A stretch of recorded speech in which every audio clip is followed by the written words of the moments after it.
Corte Interamericana de Derechos Humanos, tribunal regional que les otorgó medidas provisionales por considerar que enfrentan una situación de extrema gravedad. Se anticipa que el Estado de Nicaragua tampoco cumplirá con el requerimiento de la Corte Interamericana de Derechos Humanos, que estableció como plazo máximo el 8 de julio para informar sobre las medidas adoptadas para proteger eficazmente la vida de Chamorro, Maradiaga, Granera y la de sus núcleos familiares. Los 3 opositores fueron secuestrados el 8 de julio por agentes de la Policía Nacional y a través de un comunicado, la institución confirmó que los tenían detenidos. Mediante otro comunicado, se conoció que en audiencias secretas en las que no se les respetó su derecho a ser acompañados por sus abogados, un juez les amplió a 90 días el periodo de detención para ser investigados. A la fecha, esta nueva escalada represiva incluye el secuestro de 26 opositores, entre dirigentes políticos, sociales, empresariales, estudiantiles y campesinos, a quienes se les pretende acusar del delito de traición a la patria, contemplado en la recién aprobada Ley 1055. Este nuevo grupo se sumó a los más de 120 presos políticos que ya permanecían en las cárceles.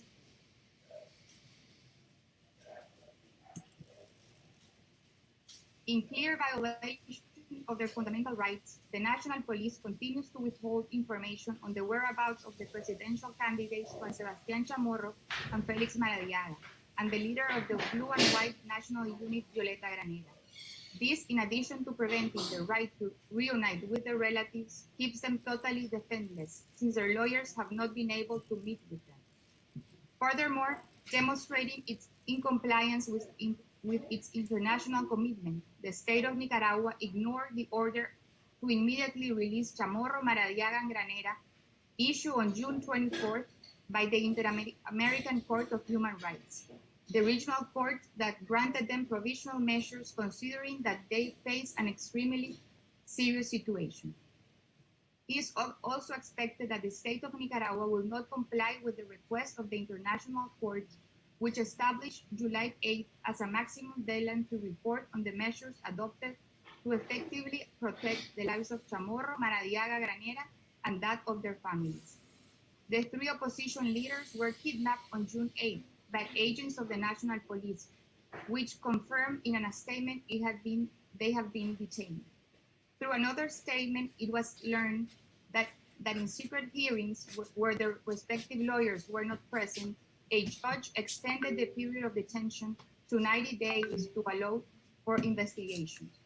To date, this escalation of repression includes the kidnapping of 26 opponents, including political, social, business, student, and peasant leaders, who are being accused of the crime of treason with respect to the recently approved Law 1055.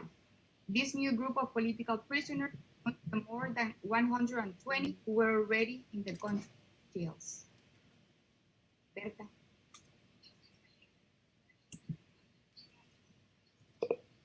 Berta no se oye.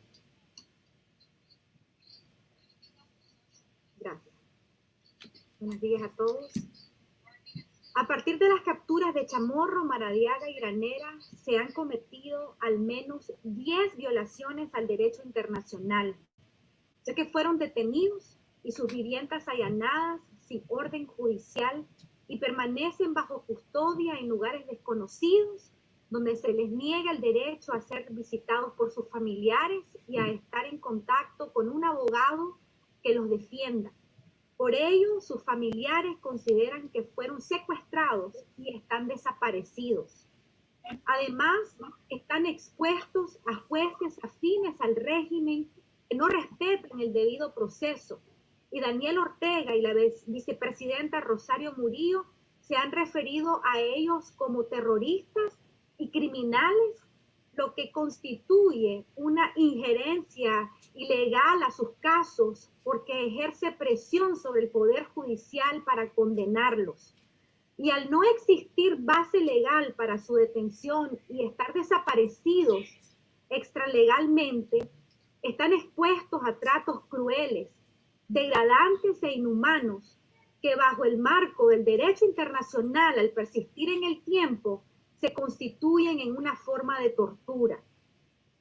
En medio del silencio policial, rigurosamente los familiares de Chamorro, Maradiaga y Granera siguen llegando 3 veces por día a las instalaciones de la Dirección de Auxilio Judicial.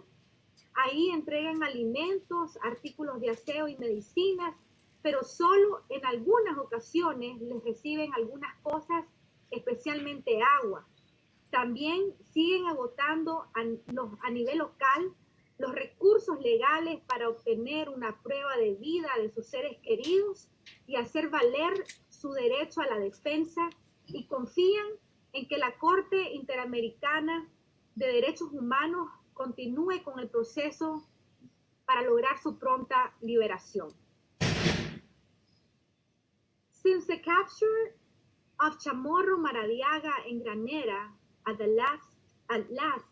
least 10 violations of international law has been committed. They were arrested and their homes raided without a court order, and they remain in custody in unknown places where they are denied the right to be visited by their relatives and to be in contact with their chosen lawyers. For this reason, their relatives consider them to be kidnapped and disappeared. In addition, they are being brought before judges related to the regime who do not respect due process. Daniel Ortega and Vice President Rosario Murillo has referred to them as terrorists and criminals, which constitute illegal interference in their cases because it exerts pressure on the judicial branch to convict them. Since there's no legal basis for their detention and they are extra legally disappear, they are being exposed to cruel, degrading, and inhuman treatment, which under the framework of international law constitutes a form of torture and longer it persists. Despite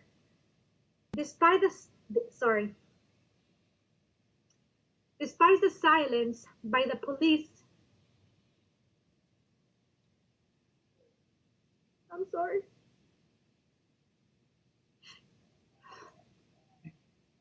It's okay, Berto, take your time. It's so hard.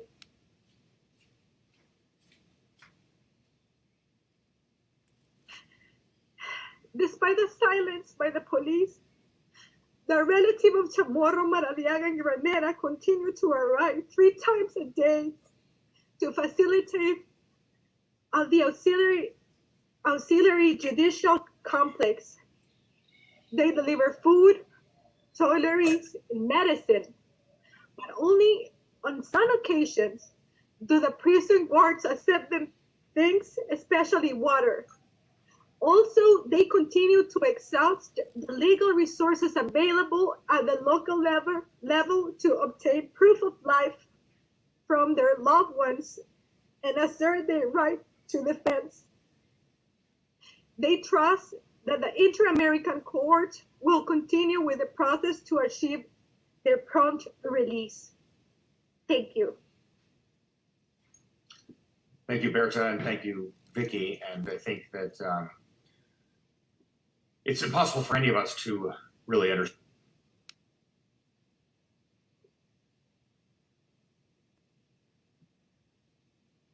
Jared, you're on mute. My apologies. You know, I think that it's obviously quite clear from Berta how difficult this is. And I would say that for Berta, Vicky, and Julio, one can really not even begin to imagine what it is like to have your loved ones be the subject of an institutional abduction. There really is no other way to describe it, entirely outside of the rule of law. And to now, for more than a month, have no contact with them, through their lawyer or through their family on the ground. This is why, not just for the prisoners themselves, but also for the families, this constitutes torture as a matter of international law.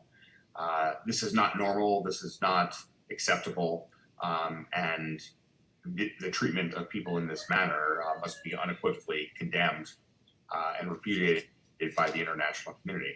And there are more than 30 people of the more than 140 political prisoners in Nicaragua who have been subjected to these institutional abductions and disappearances. And it is urgent in these circumstances because people who are abducted rather than merely detained are obviously incapable of defending themselves, incapable of being able to challenge their detention in a court of law and with access to counsel, and are at grave risk of physical and psychological torture beyond the psychological torture that they're suffering from having been, in fact, disappeared. Over my 20-year career as a human rights lawyer, I've seen firsthand how dictators manipulate legal systems to threaten, intimidate, harass, and arbitrarily detain their real or imagined opponents with grave implications for their human rights. I would say that what we see going on in Nicaragua today, contrary to Daniel Ortega's claims, do not demonstrate any strength or courage on his part, but rather profound weakness and fear. The reality is that any of the imprisoned presidential candidates would beat Ortega in a presidential election if they were allowed to run, and his disappearance of them has only one intention, which is to prevent them from registering as presidential candidates by the August 2nd deadline to participate in the primary process. And courageous activists like Violeta Granera and so many others are also victims of these abductions and disappearances and arbitrary detentions because they speak the truth about what is happening in Nicaragua today.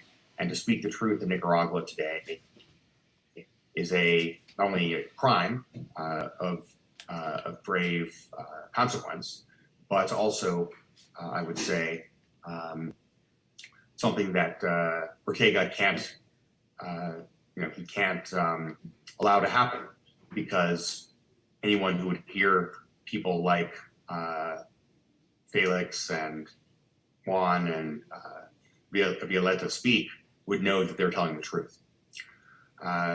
So let me conclude there for now. We're more than happy to answer questions that you might have for Vicky, for Berta, and for Julio.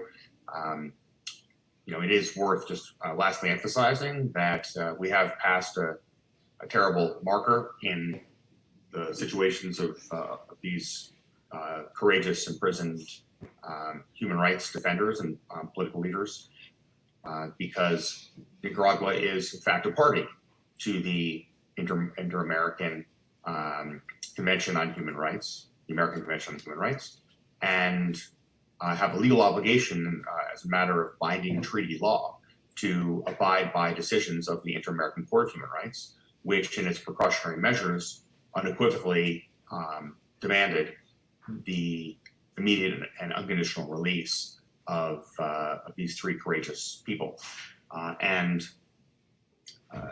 Historically, Nicaragua has always complied with its obligations under the treaty when ordered to do so by the courts. And this marks a turning point and a terrible turning point in the evolution of the situation on the ground, because now, in flagrant violation of international law, Daniel Ortega has said to the Inter-American system and to the court that he will, with total impunity, ignore its judgments.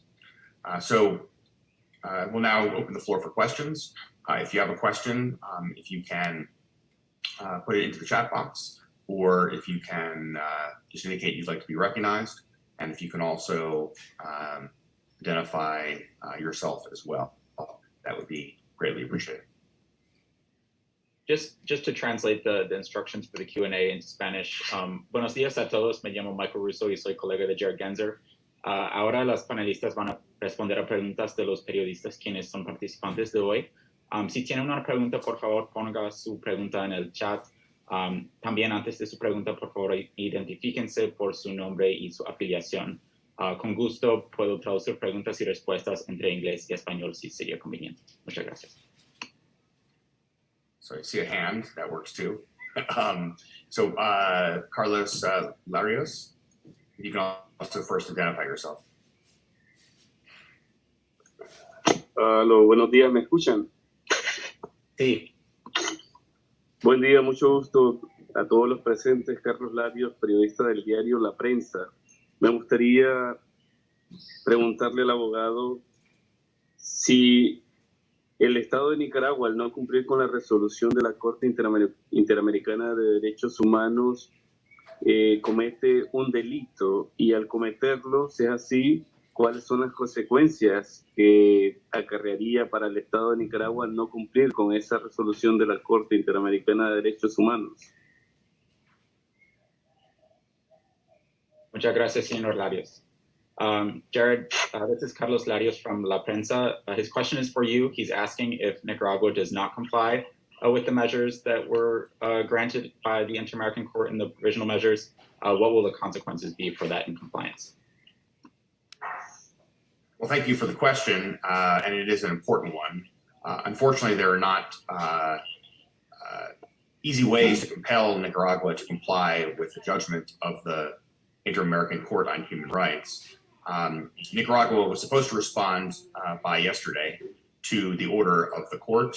In fact, should have complied by yesterday. And we know, of course, that all three of these courageous men and women, have remained detained. And so therefore, the order has not been complied with. They may have provided some kind of a written response. It wouldn't have necessarily yet been conveyed to our international legal team. But obviously, we'll see what they have to say, if they've said anything at all. In terms of how to enforce a judgment of the Inter-American Court, Article 69 of the Rules of Procedure of the Court talk about the procedure for monitoring compliance with judgments. And in essence, the way that is supposed to work is that both the state and the representatives of the victims are supposed to communicate reporting to the court itself. And the court can require from other sources of information and from relevant data regarding compliance, and can even ask for expert opinions. Also, when it decides it's appropriate, it can convene the state and the victims' representatives in a hearing in order to monitor compliance with its decisions. And then also at that point, they would hear from the Inter-American Commission on Human Rights about the case as well.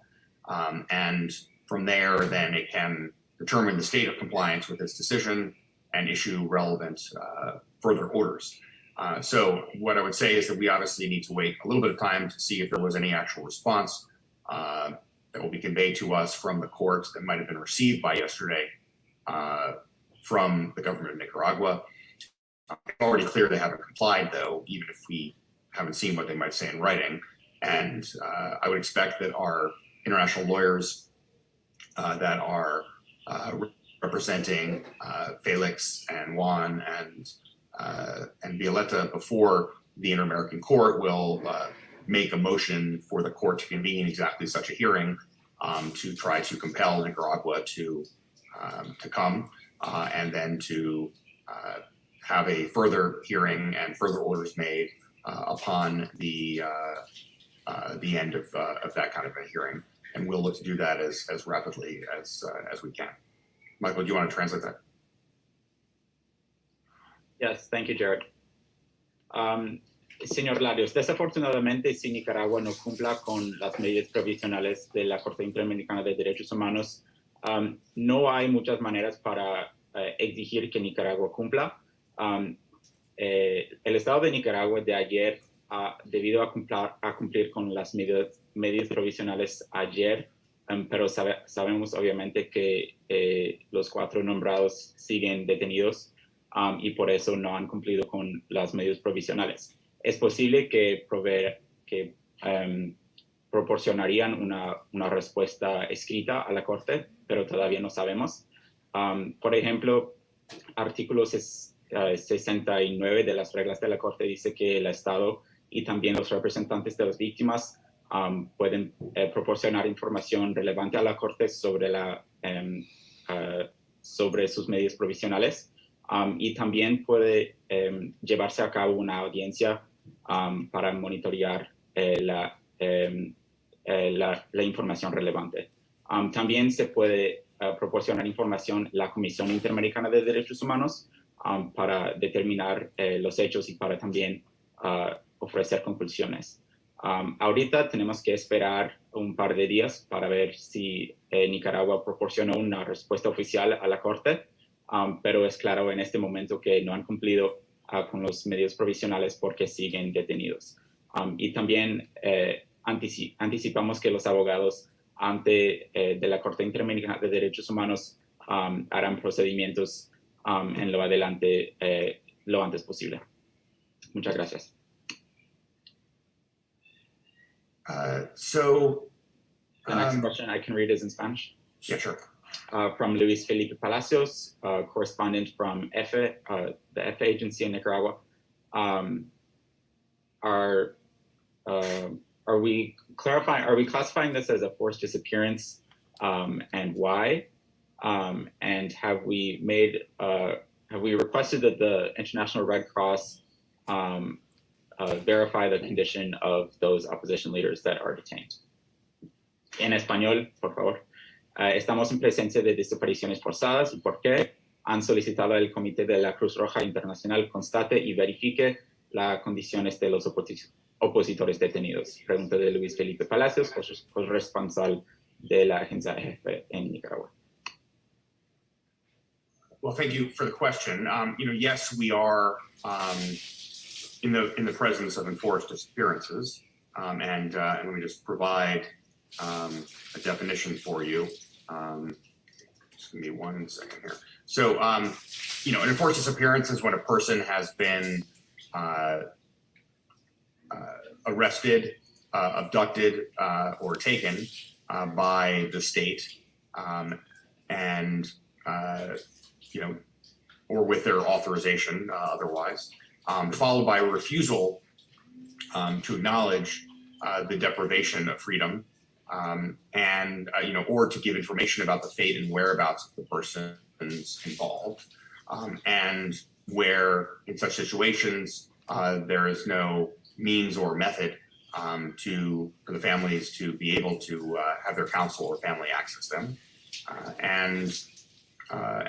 this what has happened to all three of these courageous people undoubtedly constitutes an enforced disappearance under international law. There's obviously a long history in the region of past dictatorships having engaged in enforced disappearances, which in many cases have ultimately led to the murders of people who were disappeared. And this is why this is so incredibly serious as a matter of international law, what is happening to these now more than 30 people, including Juan, Félix, and Violeta, because they are now being held outside of the rule of law. The government has claimed that they have been presented before a judge and ordered for 90 days of detention pending an investigation. The problem with this assertion is, number one, there's no way to confirm in fact that this actually happened. Number two, we don't even know if these three people were even present at the hearing that allegedly took place. We do know that none of their lawyers were informed about the hearing and they had no access to counsel. And the new law that allows for a 90-day detention period for an investigation and an incommunicado detention is illegal as a matter of international law. The law itself is illegal as a matter of international law because Nicaragua is a party to both the International Covenant on Civil and Political Rights and the American Convention on Human Rights, which protect rights of due process. And you have a right under international law to the presumption of innocence, not to the presumption of guilt. And it's important to recall that neither Violeta nor Juan nor Félix have been charged with any crimes. They're merely being held arbitrarily and having been disappeared on the assertion that they may have committed crimes, but practically they've been sentenced to 90 days in jail. And I think that when you combine those flagrant violations of the presumption of innocence with the public comments of government officials in Nicaragua that they're terrorists and that they'll be found guilty, this is in flagrant violation of Nicaragua's obligations under international law. We have been in touch with the Red Cross.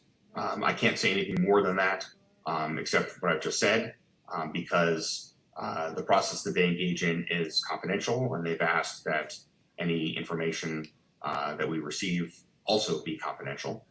So all I can say is that we've been in touch with the Red Cross. But let me just say unequivocally, so that there's no lack of understanding about where the situation currently stands. All three of these courageous people have, since their institutional abductions more than a month ago, had no access to counsel and no access to family. And therefore, we are incredibly worried about their fate and what is happening to them.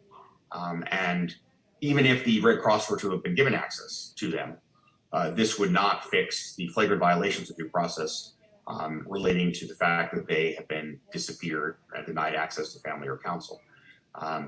Some people, have said, well, they must be in Chipote prison. And I just want to emphasize that while it is possible they are in Chipote prison, the authorities have provided no confirmation of any kind, directly or indirectly, that in fact they are there. And so when Berta was talking about the families delivering food and medicine and water, it is in the hopes that perhaps they are there, and in the hopes that they will perhaps be able to receive these supplies to sustain them. But on no occasion during these visits to try to deliver food, water, and medicine has any prison official told them that in fact their loved ones are actually there. And so this is why they remain disappeared as a matter of international law. Thank you, Jared. Para traducir su respuesta, sí es muy claramente un ejemplo de desapariciones forzadas. Cuando una persona es detenido por el Estado y el Estado niega a reconocer la detención o a proporcionar información sobre la persona detenida, significa un ejemplo de desapariciones forzadas. Y por eso en esos tres casos claramente son desapariciones forzadas. Desafortunadamente también la historia tiene una historia muy larga de desapariciones así, y por eso es muy grave la situación en que se encontramos. El gobierno nicaragüense ha indicado que los tres fueron traídos ante un juez que los condenó a 90 días en detención judicial. Para nosotros no existe una manera para confirmar si esta información es correcta. No sabemos si los tres fueron presentes en esta audiencia, sus abogados ni fueron informados de la audiencia. Pero también es importante reconocer la ley en que fueron detenidos es ilegal en el marco del derecho internacional. Nicaragua es un estado parte a los tratados del derecho internacional, como el Pacto Internacional de Derechos Civiles y Políticos, y también la Convención Interamericana de Derechos Humanos, y bajo estas obligaciones legales vinculantes, esta ley es ilegal. Los tres no han sido cargados con algún delito, y su detención en marcha es una violación muy clara de la presunción de inocencia. Hemos tenido contacto con la Cruz Roja. No podemos comentar más que allá porque su proceso es confidencial. Pero los tres en sus casos, desde sus desapariciones, no han tenido acceso a sus abogados ni a sus familias, y por eso seguimos muy ocupados por su estado, por su bienestar. También varias personas han dicho o han asumido que los tres están detenidos en el Chipote. Es posible, pero las autoridades nicaragüenses no han confirmado directamente ni indirectamente que están allá. Como dijo Berta antes, las familias traen comida y agua al chipote esperando que los tres están detenidos allá, pero no existe ni una confirmación afirmativa del gobierno y por eso no sabemos su paradero. Muchas gracias. I saw the next question relates to the families commenting on this. Julio, do you perhaps want to say something or try to say something about your mother and her disappearance as a start? Because I think they want to hear more than just from me as a lawyer. I can read the question out loud, Jared, just for everyone in English and Spanish. Victor Manuel from Revista Intertextual in Costa Rica is asking for the relatives. Do you know what is the situation of those that are detained? Have you had any communication with any of them? Doña Berta called them disappeared. Can you speak a little bit more about that and why is that the case? Muy buenas tardes, claro, a todos. Nosotros llamamos secuestro, desaparición, porque no tiene ningún asidero legal, como han explicado en esta reunión. No tenían orden de juez. Las leyes que están aplicando, que es la 1055, no tiene ninguna base legal ni constitucional en las leyes de Nicaragua, y no tienen asidero legal porque simplemente son leyes que no se han creado para el beneficio del pueblo. Son leyes que se han creado de manera para beneficiar únicamente el entronamiento de la dictadura en el poder.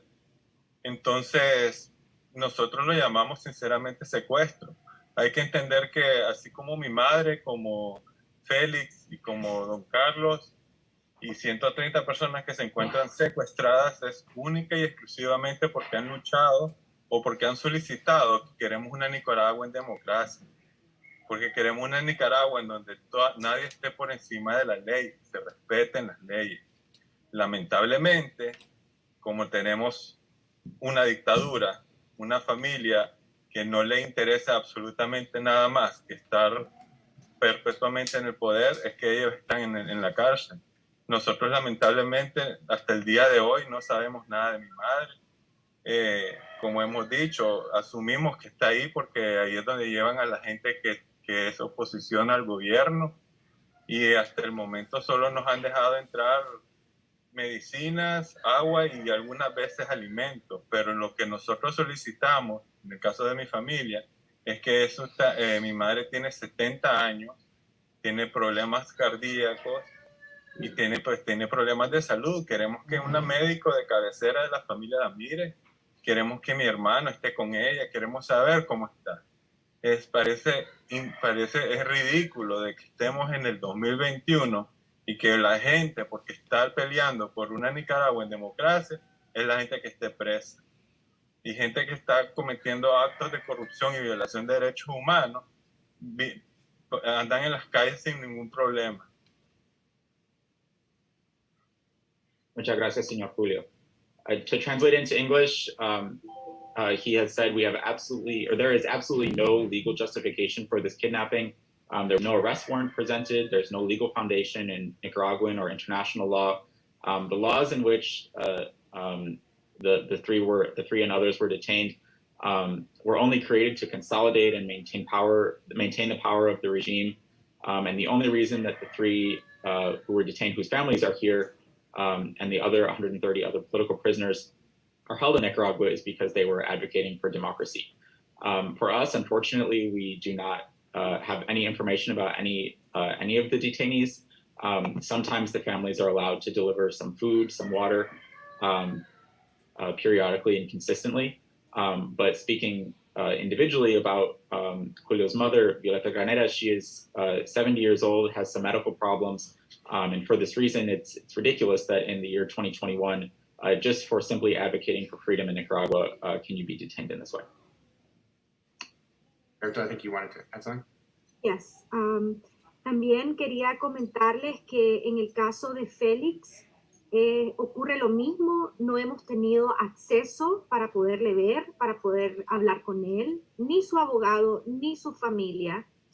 Ya son más de 15 días que no les reciben alimentos. solamente agua, y eso que algunos días incluso los familiares no han podido acceder a las instalaciones del chipote. Hemos visto que en los últimos días han habido retenes policiales a la entrada del chipote.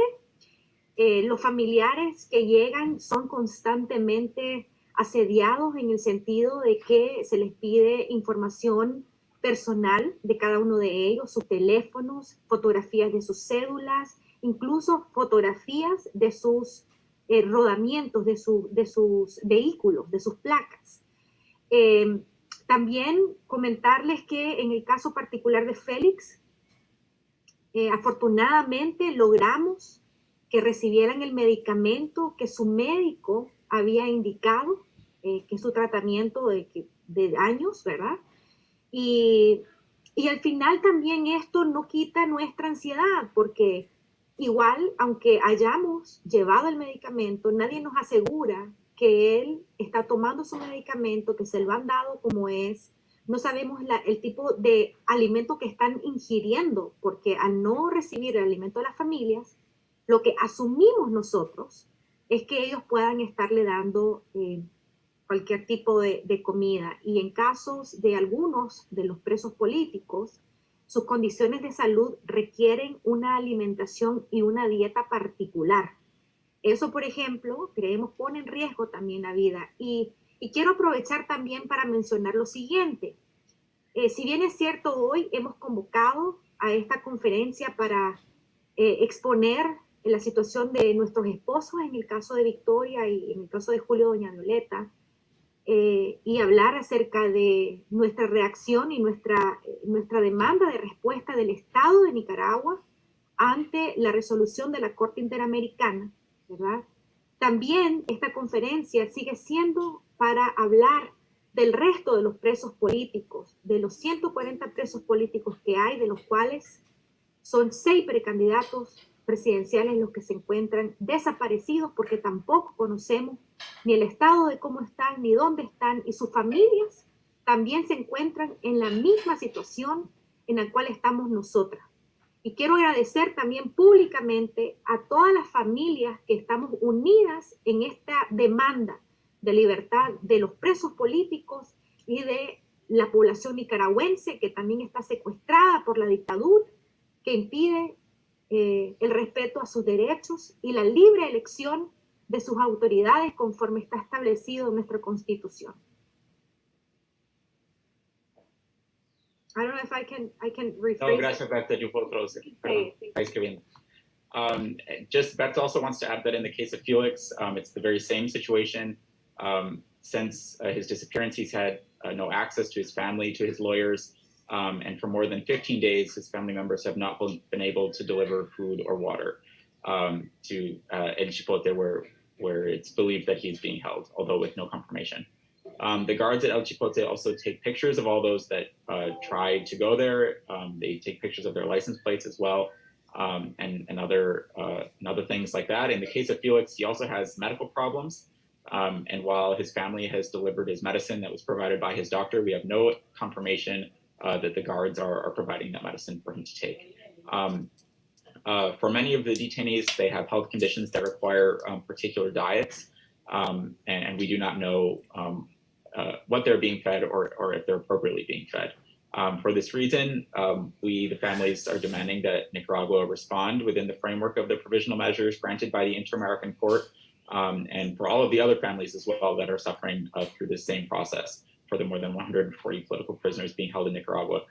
The families are united in demanding the respect for the human rights of their loved ones and also for a peaceful transition to democracy in the country. Gracias, Berta.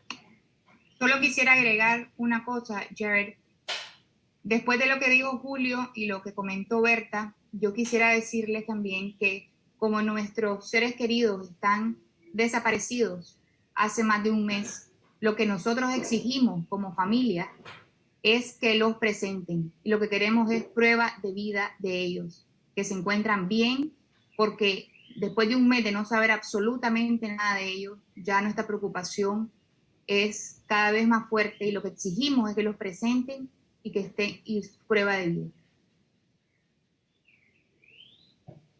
and to translate into English, after what Julio and Berta have said, Vicky would like to add that our loved ones have been disappeared for 1 month at this point.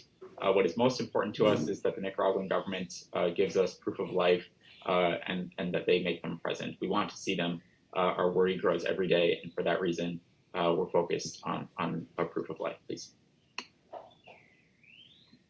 Thanks so much.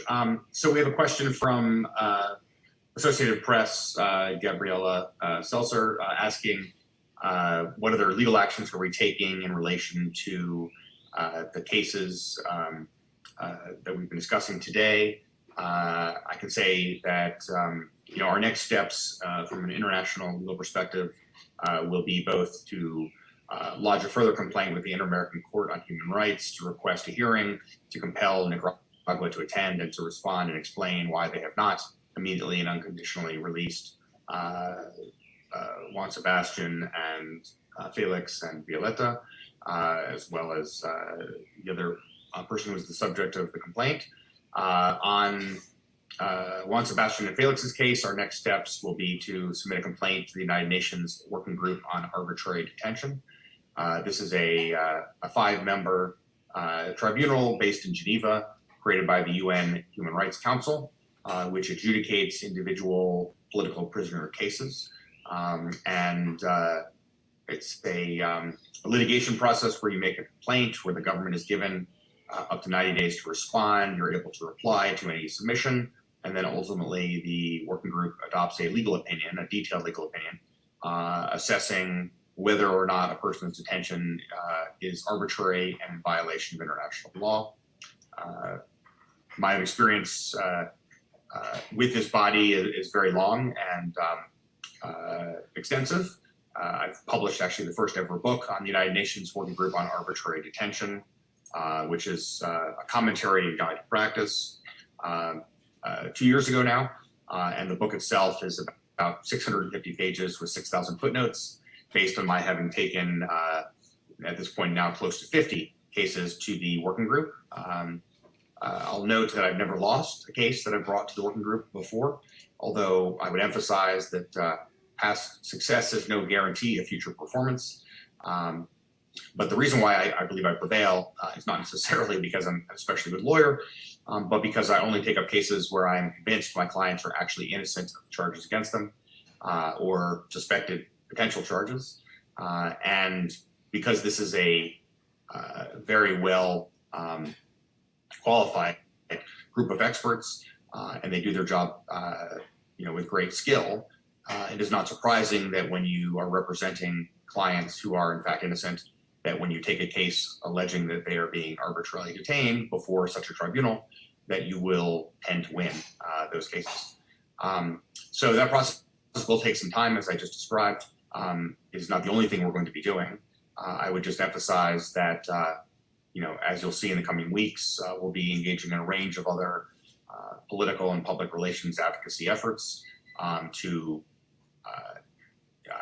increase the pressure on President Ortega, not just to immediately and unconditionally release all of the 140 plus political prisoners, but also to, in the immediate term, reappear the more than 30 that have been disappeared so that they can have access to family and counsel.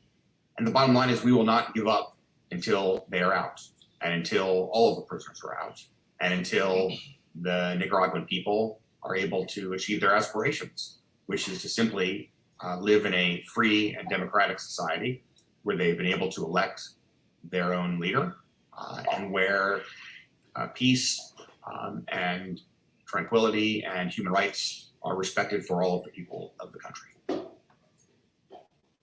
Thank you, Jared. Los próximos pasos de la perspectiva del derecho internacional, antes que nada, imaginamos que vamos a solicitar una audiencia de la Corte Interamericana de Derechos Humanos en que Nicaragua participará y para que puedan explicar por qué no han cumplido con las medidas provisionales otorgadas en la Corte. En los casos de Juan Sebastián, Chamorro y Félix Maradiaga, vamos a entregar un caso al Grupo de Trabajo de las Naciones Unidas sobre la Detención Arbitraria, es un foro legal que recibe casos individuales sobre detenciones arbitrarias. Y después de un proceso, el grupo de trabajo determinará si las personas son detenidas de una manera ilegalmente o no. Jared Genzer tiene experiencia muy fuerte con el grupo de trabajo. También publicó un libro, un comentario y una guía práctica sobre el grupo de trabajo de detención arbitraria de la ONU.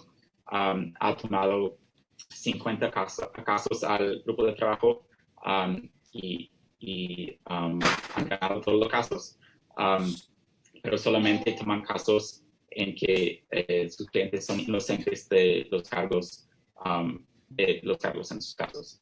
Va a ser un proceso más largo, pero en lo interino vamos a hacer otras cosas, otros esfuerzos para exigir que el régimen de Ortega libere inmediatamente los presos políticos, pero también en lo interino proveen una prueba de vida. Es importante también enfatizar que no vamos a descansarnos hasta que el momento en que se liberen y para que puedan lograr sus aspiraciones para una sociedad libre y democrática. So are there any last questions? We have about 10 minutes left of time. If you have any questions, please raise your hand or otherwise put a note into the chat box.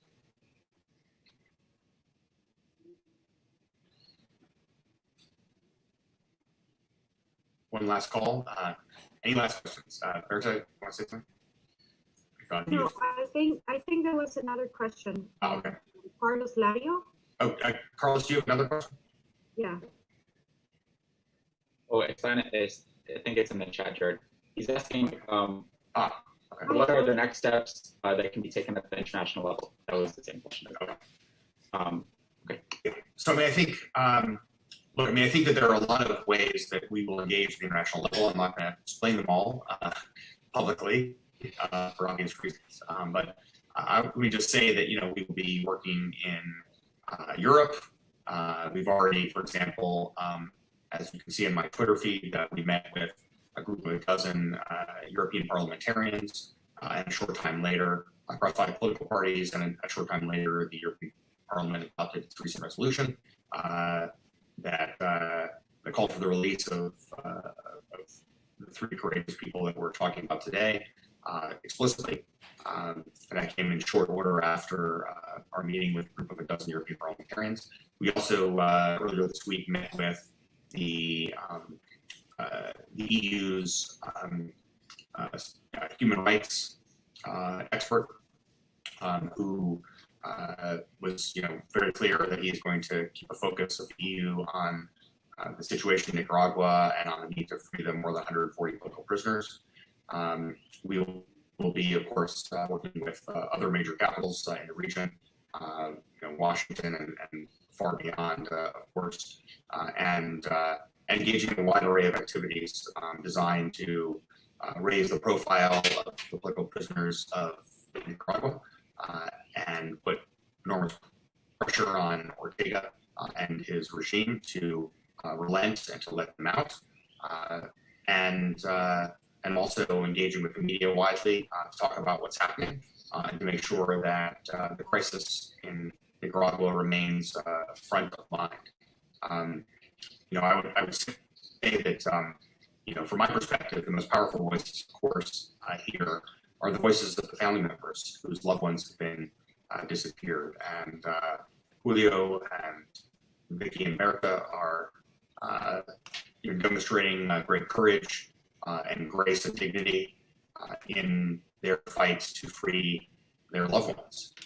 And, you know, the more people that will hear them talking publicly, asking for help, and imploring them for help, there are few to no people in the world that are not going to be moved by their call to action, because we are all, you know, we all have parents, many people in the world have kids, brothers and sisters, aunts and uncles, and what Ortega is doing defies all human decency, and the profound weakness that it demonstrates, of his regime is quite extraordinary.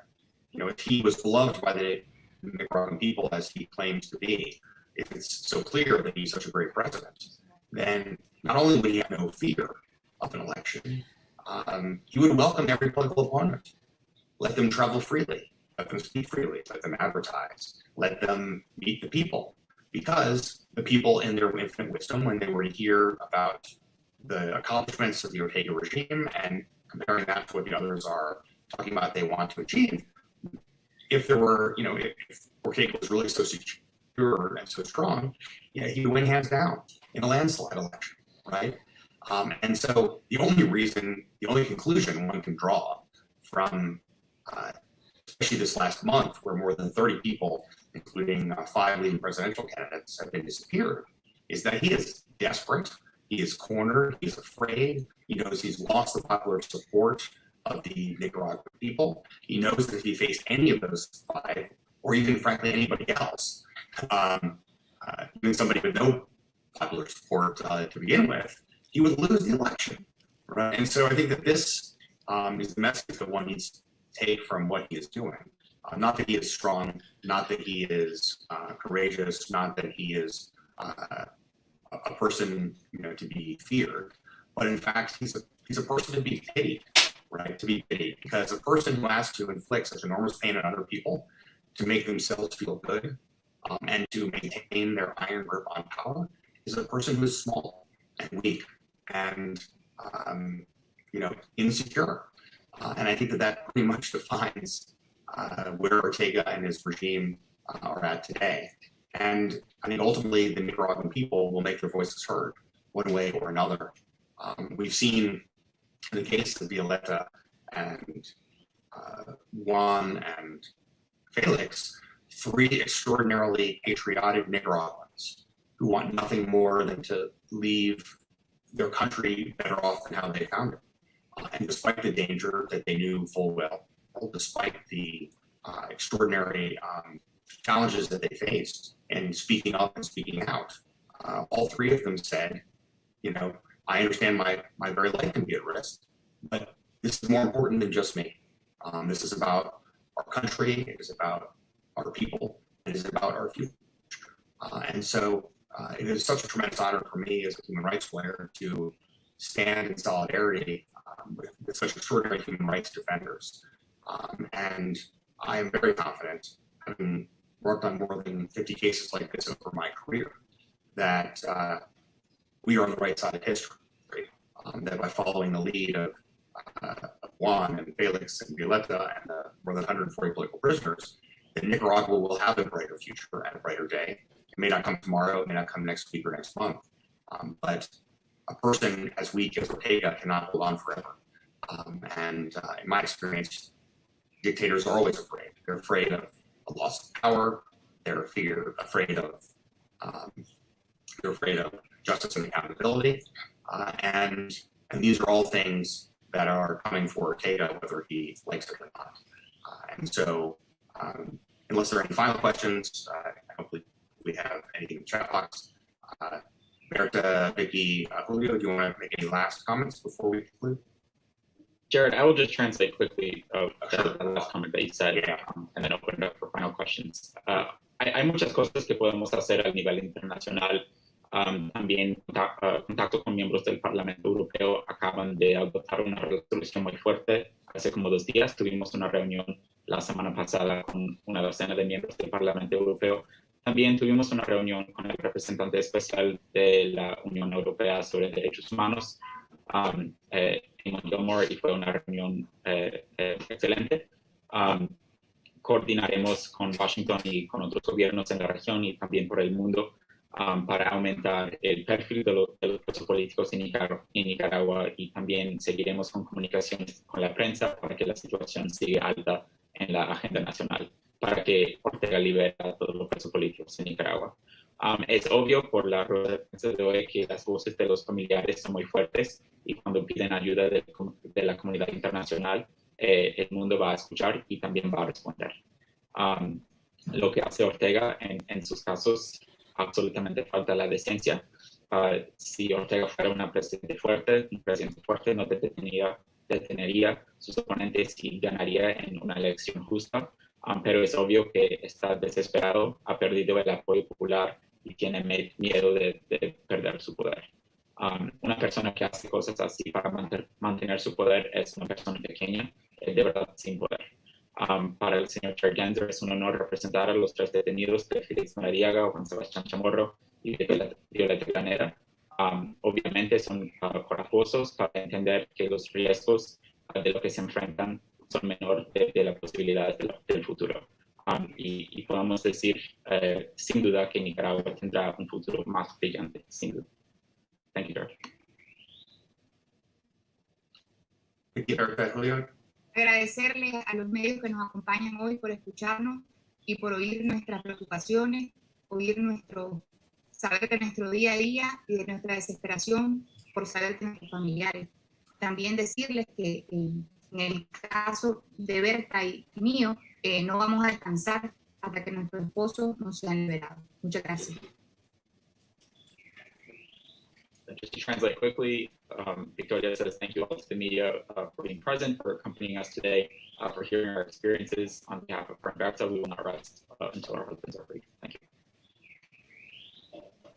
Y respaldar lo que dice Victoria, estamos convencidas que es nuestro derecho y que es nuestra responsabilidad abogar por nuestros esposos y luchar para que su liberación sea lo más pronto posible, y vamos a trabajar arduamente por ello. Y asimismo recordarles que aquí estamos juntos en todo esto, y cuando digo juntos no solamente como familiares de presos políticos, sino también como nicaragüenses que queremos un país mejor, un futuro mejor, y que sientan que cada vez que nosotras tengamos la posibilidad de exponer lo que está pasando con nuestros esposos, también nosotras vamos a hablar en nombre del pueblo nicaragüense. And Bapta said, just to reiterate what Vicky said, we are committed to fighting for the return and reappearance of our husbands as soon as possible. And we are united not only as wives of political prisoners, but we are all united together as Nicaraguans who are fighting for a better and brighter future for our country. Muchísimas gracias, Jared, por sus palabras, son muy acertadas. Efectivamente, que personas como Félix, como Sebastián, como mi madre, como más de 130 personas estén presas, estén secuestradas hoy, únicamente reflejan el deterioro de la dictadura en Nicaragua. Esta es el final de la dictadura. Este dolor que estamos sintiendo cada uno de nosotros, y así como el dolor que han sufrido las madres de los asesinados durante la Revolución de Abril, es para decir nunca más a una dictadura, nunca más en una reelección. Creo que los nicaragüenses hemos lamentablemente aprendido la lección de esta manera, pero todo este dolor nosotros lo tenemos que transformar para una Nicaragua mejor. Les decimos con humildad, en mi caso, que estoy fuera de Nicaragua porque fui también amenazado de muerte, que nosotros nunca los vamos a abandonar, que vamos a luchar por esa lucha que está haciendo Félix, por esa lucha que está haciendo Juan Sebastián, por esa lucha que está haciendo mi madre por tener una Nicaragua libre. Nunca más. He says, thank you, Jared, for your very accurate words. It's clear that the situations of the 3 that are represented here today, Félix, Juan Sebastián, and Violeta, represent the deterioration of the situation in Nicaragua, that this is the end of the dictatorship. We will continue saying never again, never again. And while we may have had to leave Nicaragua physically out of safety, for death threats that we face, we will never abandon Nicaragua, never again. Thank you so much for everyone who came today and for your ongoing interest. We'll be shortly sending out a copy of the remarks in Spanish and English, which you should already have from the chat box, as well as a link to the recording of this session as well. And you'll be hearing from us again undoubtedly very soon. Thank you for your important work to try to spotlight on what is happening in Nicaragua, and with these 3 cases in particular, the greatest fear of any political prisoner is to be forgotten, and with your help, that will never happen. Thank you very much. Recording stopped.